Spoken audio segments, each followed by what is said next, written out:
Are you awake? I thought I heard you get up. Yeah, I'm awake. Sorry, I just can't sleep. Are you thinking about him? Yeah, a bit.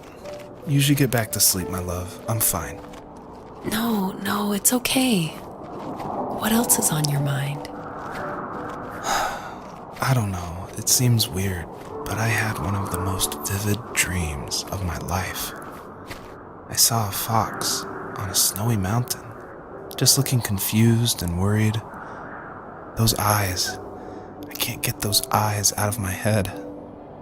She was running in the windy snow, looking for something. Do you think it has to do with you and what's been going on? I don't know. It was just a dream, Rachel. They're not meant to make sense. A lot's happened the past couple days, that's all. Well, if you're not going to sleep anyway, you should tell me. I want to hear. All right.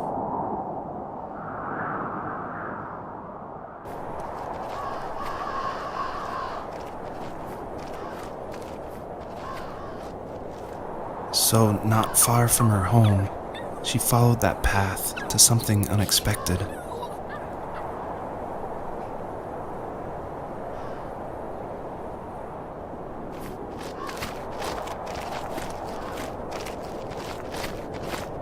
She couldn't stay, though. She had to find her other two children. So she took that path. She followed it towards something ancient. Something with answers.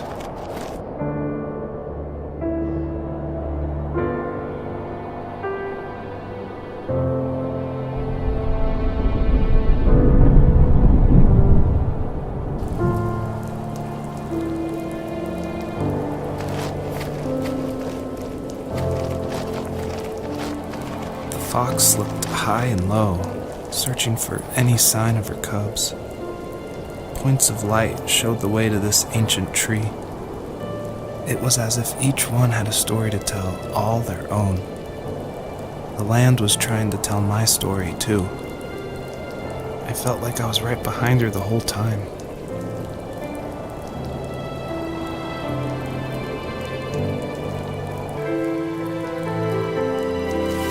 As a kid, did you ever do show and tell in your class? Yeah, I think I only did it once, when I was in the 4th grade. You know how my life was around then. I wanted to show my class what helped pass the time and distracted me, so I brought a dozen paper cranes I had made. I think I told everyone how badly I wanted to be a bird and fly, embarrassingly enough. Don't be embarrassed. Every kid wants to fly. For me, it was another toy from my dad, a wooden boat. I remember guarding it so carefully in my hands as I walked into class. When I sat down, a group of boys immediately made fun of it. They asked which trash can I found it in, or why an ugly log was my favorite toy. When I got up, I didn't even want to tell them my dad had carved it. I said it was a joke gift my friend had given me. Kids can be so cruel. Some of them are. I shouldn't have let them get to me, but it did. It's amazing we bounced back at all.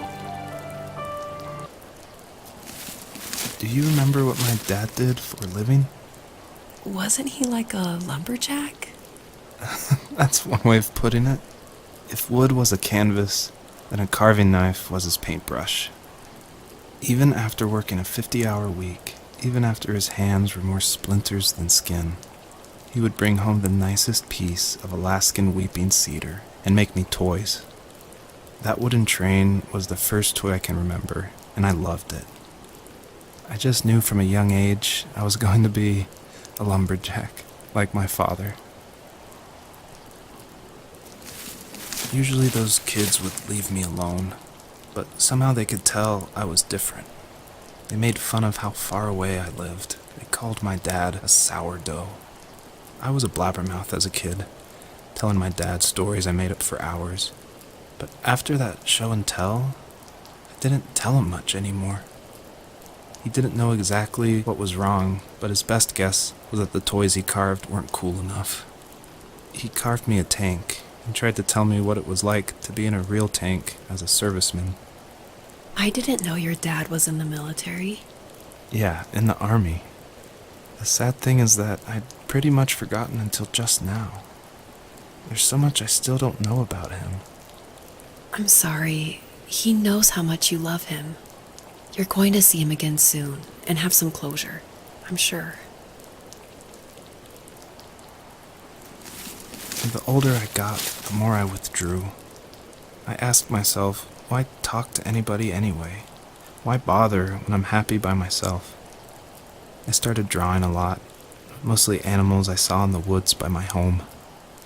I then imagined designing my own hideouts with things like TVs and pantries full of chips and cookies. I think that idea of leaving home and drawing blueprints started my career. I found a lot of solace in that. I'm not surprised, but I did the same thing, you know? There's something special about having a place to call your own. And now look at us. Well, if you count renting in an overpriced city. It's as close as we can get for now. My teenage years were full of sketching, angst, and trouble. I wasn't popular or unpopular. Maybe just forgettable. I guess that gave me a sense of freedom, so I hung out with crazy kids, doing crazy things, even though I mostly just watched the chaos ensue. We did it all, put fireworks in mailboxes, hide roadkill in people's garages, break windows of the barber shop in Anchorage. My dad was furious, but he was so busy working he couldn't do much to stop me from going out. I think being an adult means there's no one to stop you making hard decisions. He had to make a living, and he couldn't be in two places at once. Yeah, I realize that now. But at the time, I was sure he was more interested in growing his business than what was going on with me. He was working another late night, and my friends were over, saying how bored they were and how they had come all the way out to my house for nothing. One of them mentioned how that old, ugly beyond belief truck was still in the garage, and how we should take it for a spin. I was only 15, so I kind of fought it for a while. The next thing I knew, we were careening around the mountain path, rocks spitting onto the sides of the cliff, while my dad's cringeworthy bluegrass blared out the speakers. I drove while my friends were in the back of that yellow and purple truck, throwing beer bottles and trash at anything remotely interesting. Felt like I was soaring in the air with borrowed wings. But all good things have endings. A cop outside of Eagle River pulled us over after he saw us in a bottle rocket into someone's yard. What followed was a long night of talking to disappointed adults and feeling smaller than ever. After he drove me home from the police station, I blew up at him, saying how I never wanted to be like him, how I was going to be someone and leave that hick icebox for good. He just looked forward at the road with tired eyes. I took out that bluegrass tape from the cassette deck and chucked it out the window. In my sage teenage wisdom, I thought I had proved the ultimate point. But my dad had a different idea. He slammed the brakes, slowly bowed his head while gripping the steering wheel, and finally looked at me. All he said, like it was a polite request, was, "Make this right."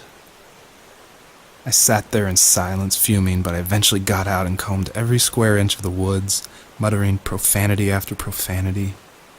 I found it 30 minutes later, near a small waterfall off the road. I went back to the truck, put the wet tape back in, and sure enough, it worked. We didn't speak another word to each other the rest of the night. Wow, I knew you were a crazy teenager, but... It's hard to believe, isn't it? Surprises me too.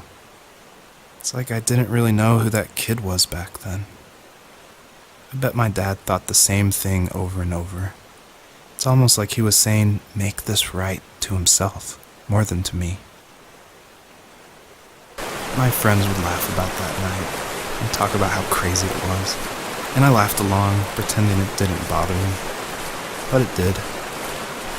I imagined my friends growing old in the bush, unable to find that thrill in those godforsaken ice fields. It's like those mountains were a literal wall keeping me from leaving, where all I would have to look forward to are lumber yards and evening beers. I had to climb over. That was my only goal for a long time.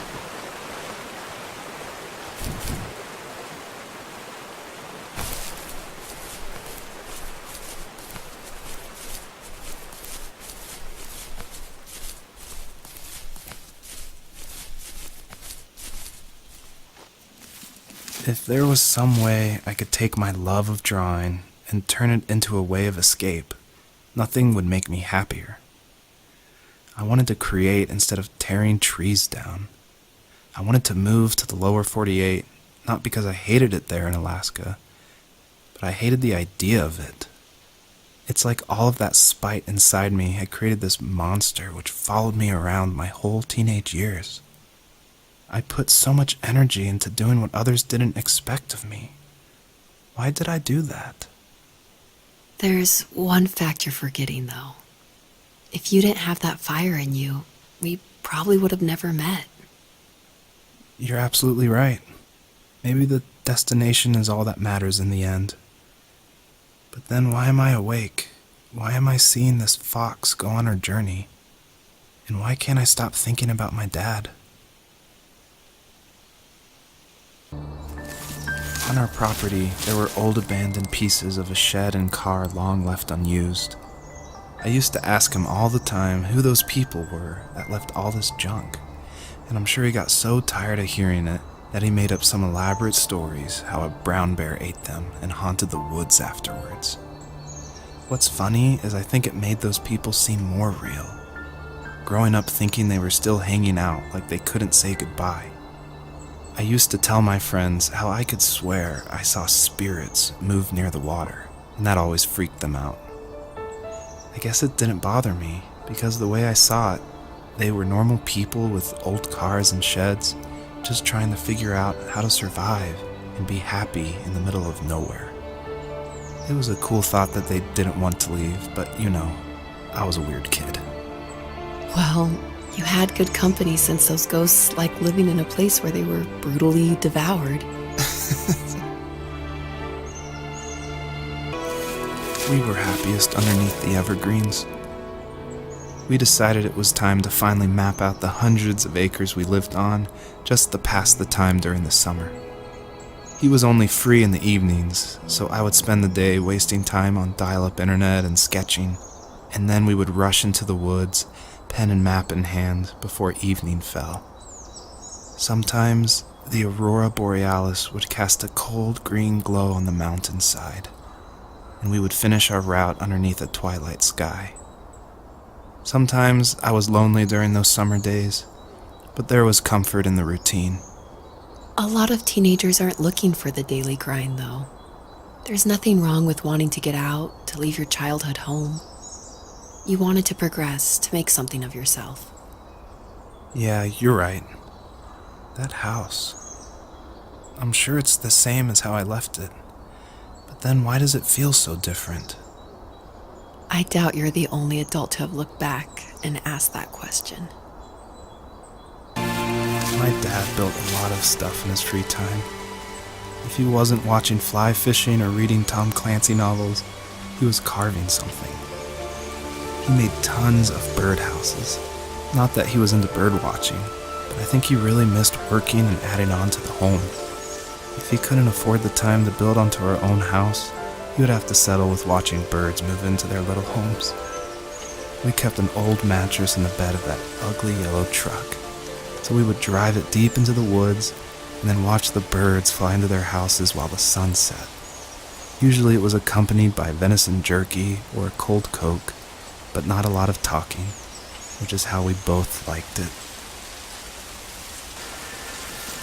Even at my most distant, at the times when I detested him the most, he kept reaching out.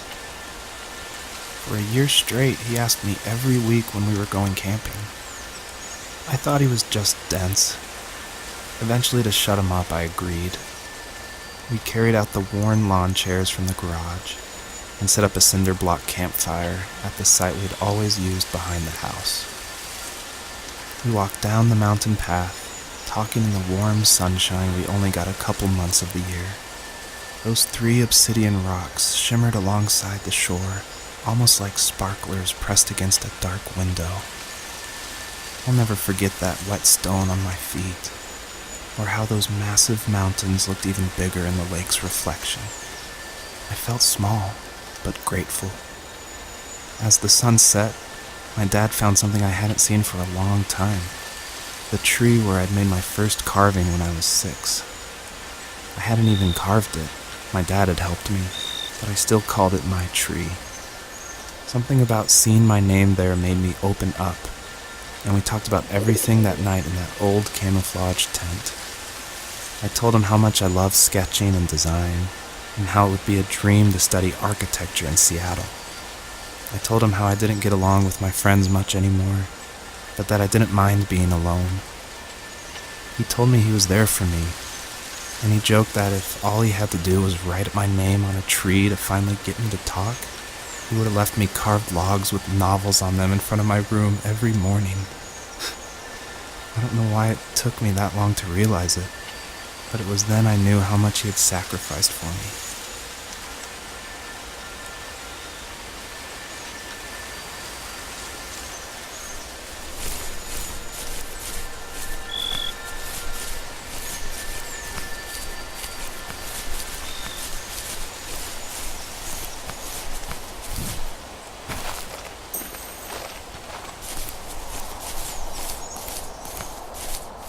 The perpetrator stood nearby, unfazed, like nothing was wrong.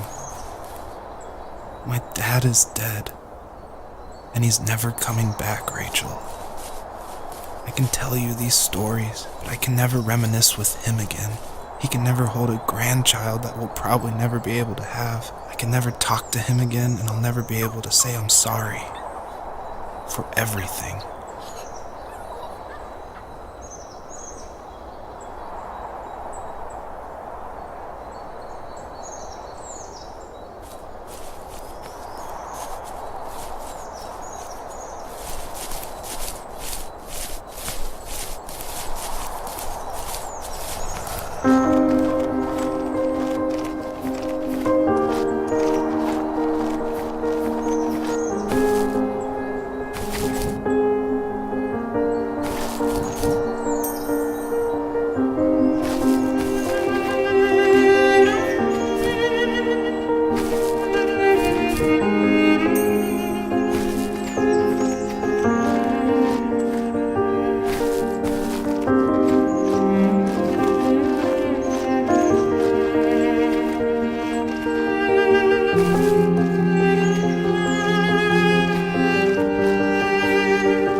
I need to go to bed.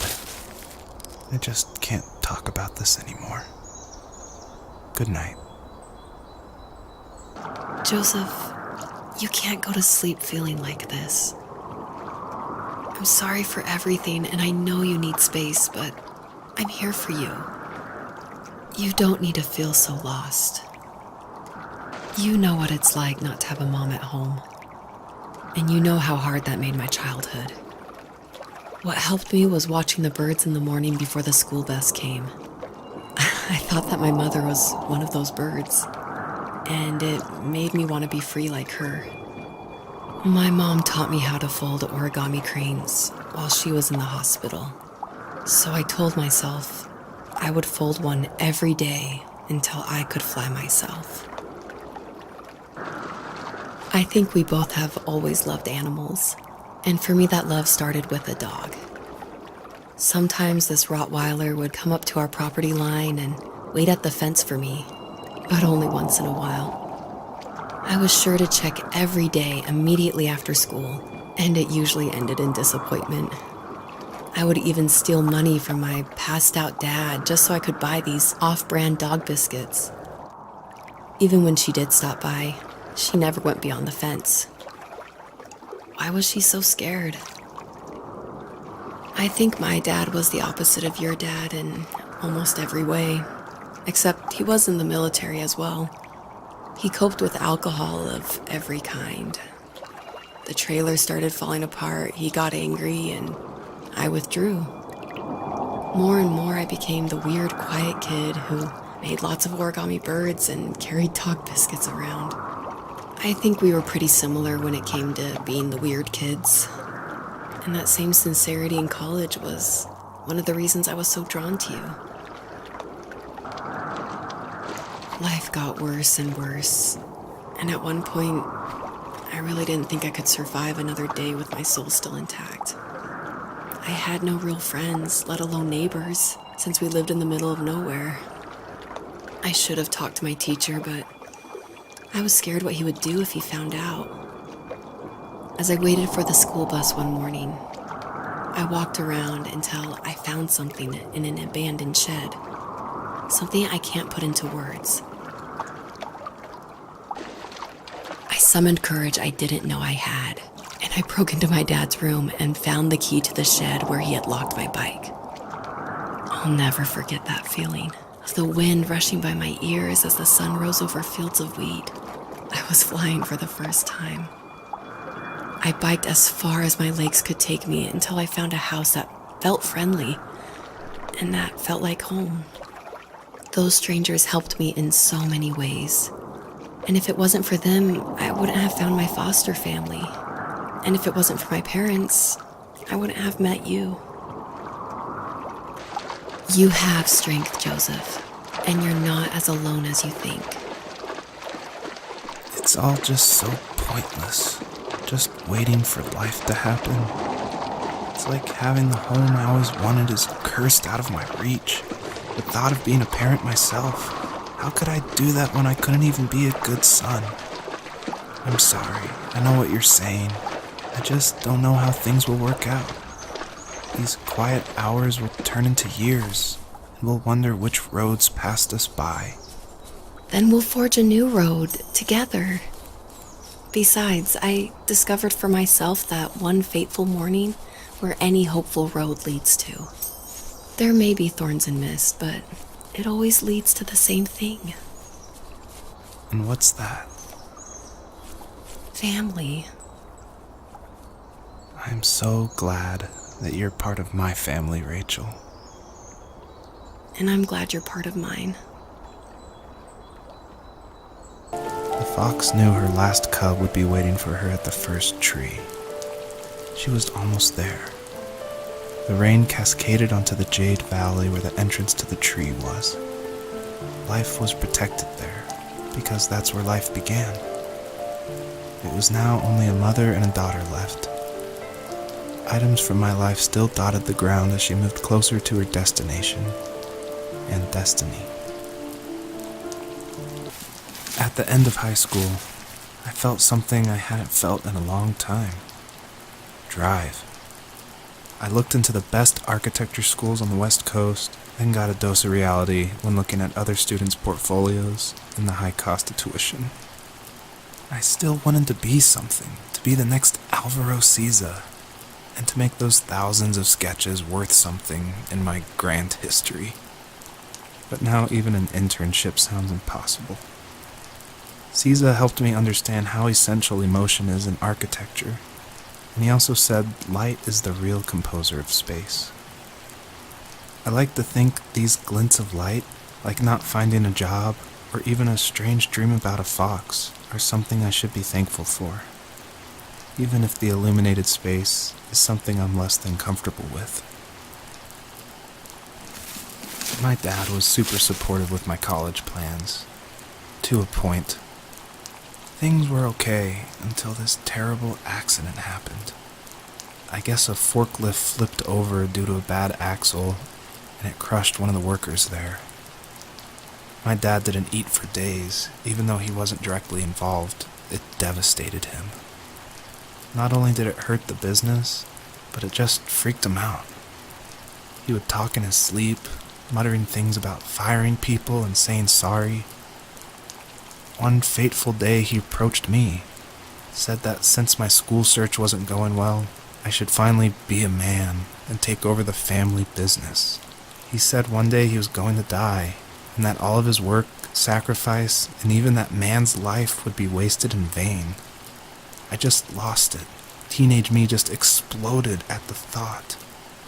I screwed up. I said things I shouldn't have. He was having a crisis, and I pretty much spit in his face.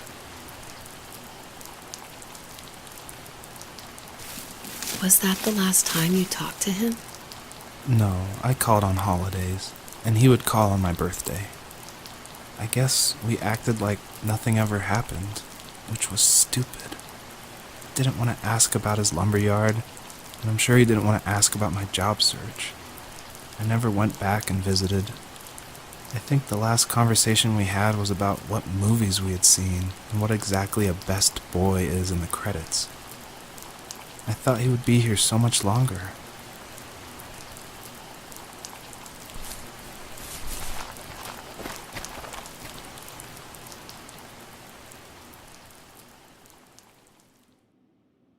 There was a letter I received yesterday from a name I didn't recognize, with a quote I can't stop thinking about. Death is not the opposite of life, but a part of it. More and more, I'm realizing one important truth. Each of us have our own journey to the first tree, but sometimes I'm not sure I'm ready to take that first step. You already have my love.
I guess her journey was over, but I have no idea.